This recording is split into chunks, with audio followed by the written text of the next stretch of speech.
Mas vamos só para o nosso próximo tema, mas também continuando em Brasília, porque a Advocacia Geral da União deve decidir ali nos próximos dias se vai entrar formalmente na justiça contra a derrubada pelo Congresso do decreto que aumentava as alíquotas do imposto sobre operações financeiras, o IOF. O presidente Lula que solicitou à AGU uma análise técnica sobre esse decreto legislativo, deve encaminhar nessa semana uma ação direta de inconstitucionalidade ao Supremo para tentar reverter a derrota. Fran, judicializar complica a situação do governo em uma base que já é completamente enfraquecida no Congresso, mas tem alguma outra alternativa do governo para se fazer nesse caso? O governo está numa situação muito complicada. Eu acho que o Haddad não teve nenhum momento de paz, né? Desde que ele se tornou ministro da Fazenda, e as principais brigas relacionadas a governo e Congresso, geralmente o ator principal ali é o Ministério da Fazenda. Muito o governo tentando aumentar a arrecadação, tentar diminuir outras coisas, e o Congresso não aceita também. Então a gente tem essa briga. Agora, para o Haddad, por exemplo, para a equipe da Fazenda, não há outro caminho a não ser judicializar. Na quinta-feira, o ministro da AGU, Jorge Messias, até mesmo soltou uma nota ali falando que essa decisão caberia a ele, porque há justamente dentro do próprio governo pessoas que defendem que não, de aceitar deixar as coisas como estão e tudo, para evitar uma nova briga, um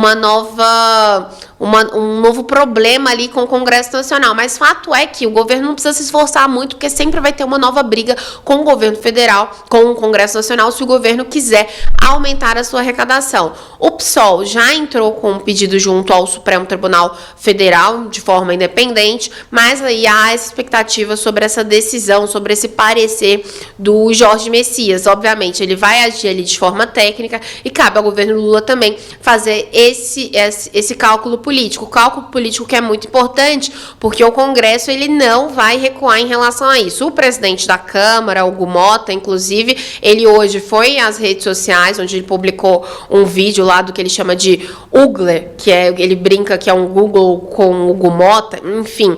E aí ele falou sobre isso, o fato do Congresso não tá, segundo ele, não tá contra a sociedade, e falar sobre essa briga, digamos assim, com o governo. Vamos ouvir.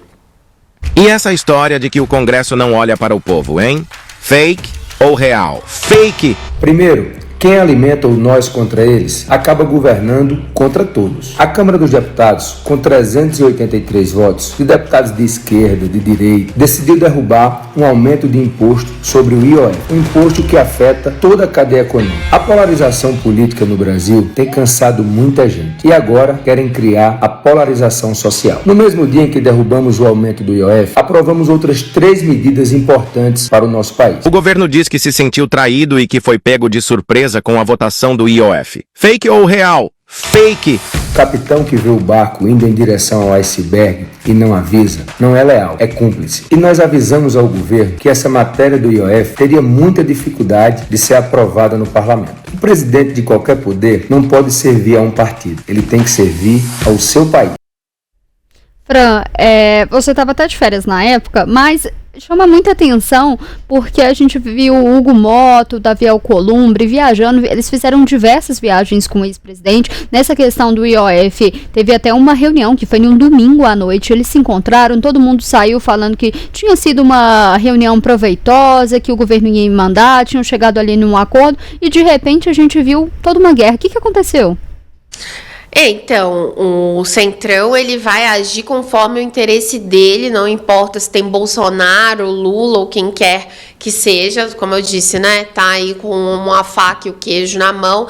E sobre esse tema do IOF em específico, vai ser justamente o governo fazer uma análise agora se vai querer ou não levar mais para frente essa briga, porque só vou lembrar também, a situação do governo está tão ruim que é o seguinte, na última semana foi liberada aí a quantia de 1,5 bilhões de reais, totalizando já neste ano quase 2 bilhões de reais liberados em emendas parlamentares para tentar o governo ter uma sobrevida, mas não adianta. Então, basicamente, não adianta ter ministério, né? Vários partidos do Centrão tem ministério e tudo, porque o governo Lula não vai conseguir fazer com que pautas importantes para o governo, que eu não estou entrando no mérito sobre o IOF, se está certo ou se não está, se está bom ou não está, enfim, para quem, mas não vai conseguir levar essas coisas para frente. É o que tudo indica. A situação tende a piorar porque a gente tem as eleições no ano que vem. Então, o Gumota, Davi Alcolumbre, outras lideranças do Centrão também querem pavimentar o seu próprio caminho, também querem fazer seus próprios nomes, seja na presidência da República, em governos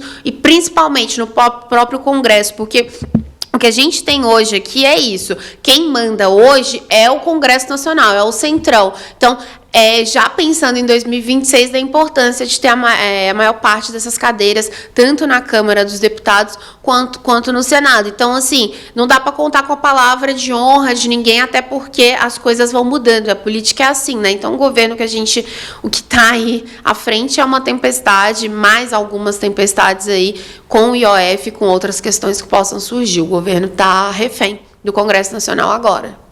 Principalmente por conta dessa questão das emendas, né? A gente tem um valor ali de mais de 50 bilhões de reais em emendas. A gente sabe que o parlamentar está mais próximo da base. Talvez ele sabe, sim, onde estão as demandas, mas tem toda uma discussão da transparência dessas emendas. E o governo realmente fica refém. Mas tem toda essa questão da independência dos poderes. Teve uma entrevista até na última sexta-feira que o ministro da Fazenda, Fernando Haddad, deu à jornalista Andréa Sadi, em que ele mesmo fala sobre essa relação do Congresso e que, segundo ele, o sistema do Brasil, o regime político do Brasil mudou, justamente falando de toda essa questão que agora, na verdade, quem decide tudo é o Congresso. E por isso também, já voltando, fazendo um gancho, um link ali com o primeiro tema, da importância que o ex-presidente Jair Bolsonaro tem em justamente conseguir ali, segundo ele, 50% do Congresso, 50% na Câmara e 50% do Senado, porque a gente sabe a força que realmente tem o Congresso, às vezes muito mais